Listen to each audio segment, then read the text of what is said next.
up, everybody? Welcome back to our show. The guest for today is going to be New Nick. Hey, it's me, New Nick, ain't it? Hey, what are you doing in my seat, poop breath? This is my show now. Get out of here!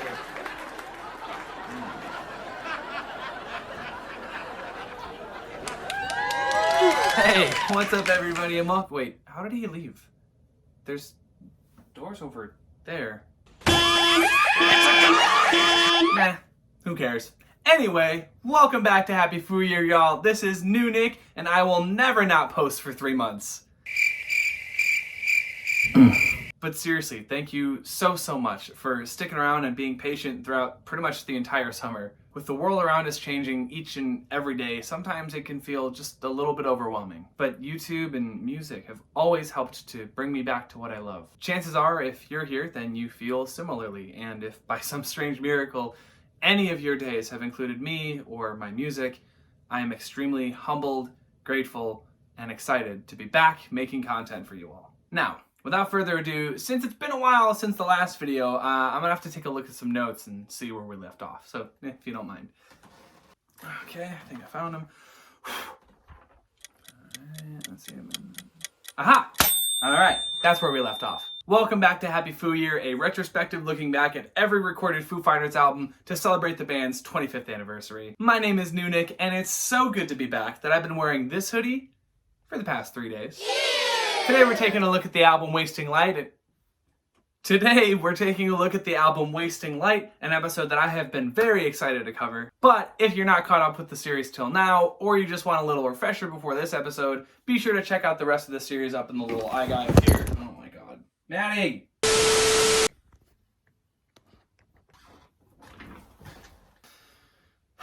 Be sure to check out the little eye guy up there. But for now, let's waste some light, baby! So the year is 2011, and while 16-year-old Nick was busy spending his nights taking care of the Locust Horde with his buds in Gears of War 3, Matt Damon was buying a zoo. The Foo Fighters had recently finished recording and touring for the latest album Echo, Silence, Patience, and Grace, and proceeded to do what they normally did in the time between albums. They worked on other musical projects, flirted with some ideas for new songs, and spent time with their loved ones. The Foo Fighters' greatest hits album, which included the new songs Wheels and Word Forward, came out in 2009, and soon after, Dave wrote, recorded, and performed with the band Them Crooked Vultures. Normally standard fare for our boys in Foo, but this time was a little different. For Dave, all that was happening during this time was set against the backdrop of growing older, looking back at his life and career in retrospect, and thinking of ways to move forward. And while working on those 2 new songs for the Greatest Hits album, Dave and the band worked with producer Butch Vig, with whom Dave had worked on Nirvana's landmark album, Nevermind. This was the catalyst that inspired the sound that would carry them into the new decade. For the Foos, this was the start of the recording process for the next album, Wasting Light.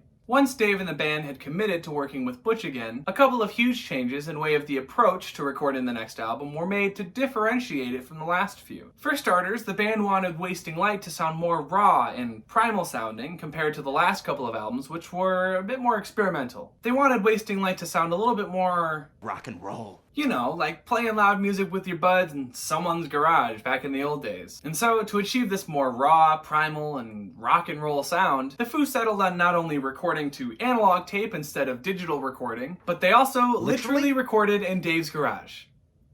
Wait, am I reading that right? His garage! That's like finding out your 4-course 5-star meal was made using regular kitchen appliances. Wow, that was delicious. I must know who prepared that meal. Oh, but of course. Oh, chef! Hi there, I'm the chef in this joint.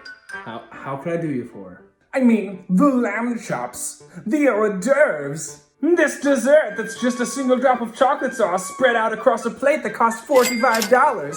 How did you do it? Oh, yeah. I used a toaster. Oh, pardon? A toaster.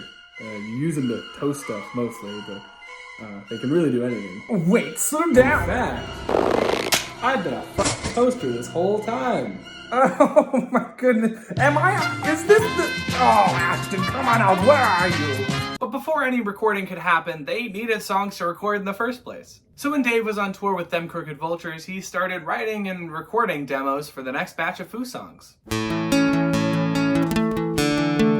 The recording of Wasting Light took place in September of 2010 and lasted for 11 weeks, with each week being focused on one song from the album. Because the band was recording directly to tape as opposed to digitally, it meant that they had a lot less room to make mistakes in the studio, so they spent 3 weeks before recording for rehearsals and pre-production. As far as recording the instrumental tracks for each song, Dave and Taylor recorded first, so as to set the proper foundation for the rest of the band to come in on. After rhythm guitar and drums were recorded, Nate would come in with his bass lines that were so rehearsed.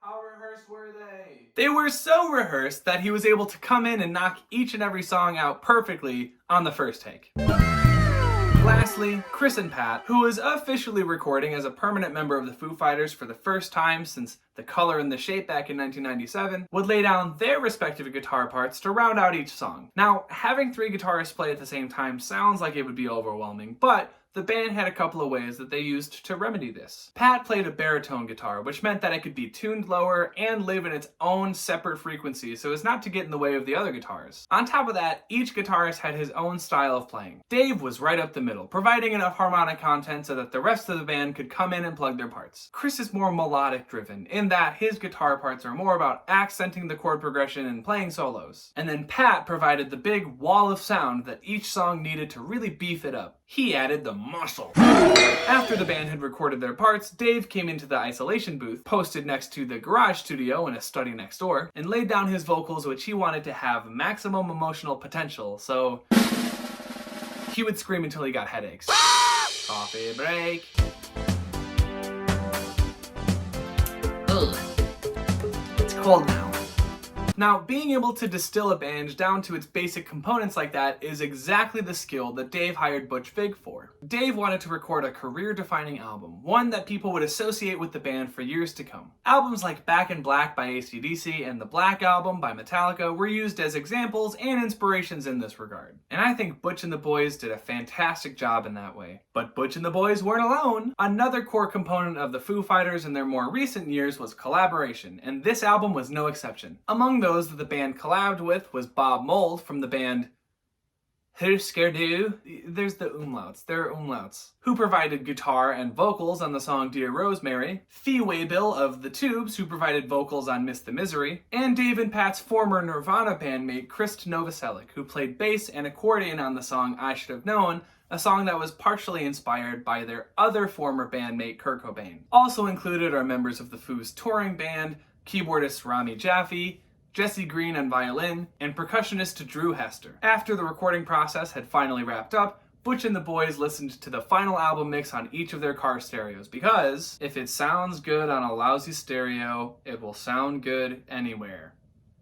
And sound good it does.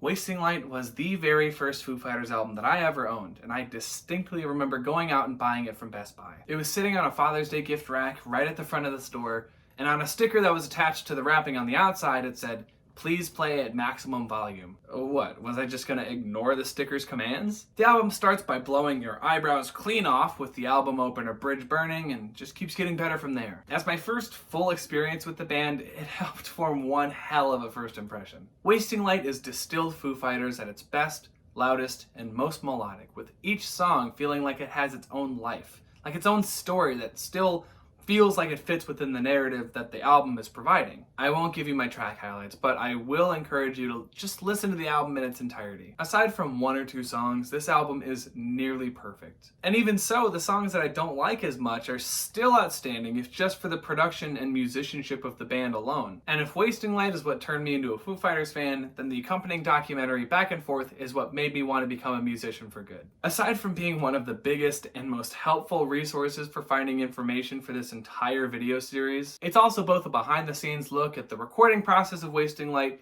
and a retrospective of the band itself. It's provided me tons of insight into my favorite band and into the recording industry as a whole, while also being a huge source of inspiration for me whenever I feel like I'm in a creative funk or just need a pick-me-up. Everything that I owe to the Foo Fighters can be found on this album and in this documentary. And to hear Dave explain it, he chose the title Wasting Light since he felt the band always recorded each album thinking it could be our last, and wanting to make the most of the light that they had left. His words are as follows: "We're only here for a short time. We're lucky to be alive, lucky to be a band.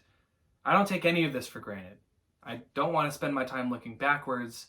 I want to look forwards. So look forwards with me as we near the end of Happy Foo Year and the beginning of my journey as an active fan." Next week, I'll be covering a song from this album with my buddy David from DK Media, whose channel you can find linked in this description. We've collabed a bunch already, but in the spirit of Wasting Light's collaborations, I saw it fitting to work together on this. After that, we'll keep on trucking on with the Foo's next big endeavor, Sonic Highways, so until then, keep looking for that light. Y'all are mine, and I cannot wait to see you all again soon. Thank you so much for sticking around. Take it easy.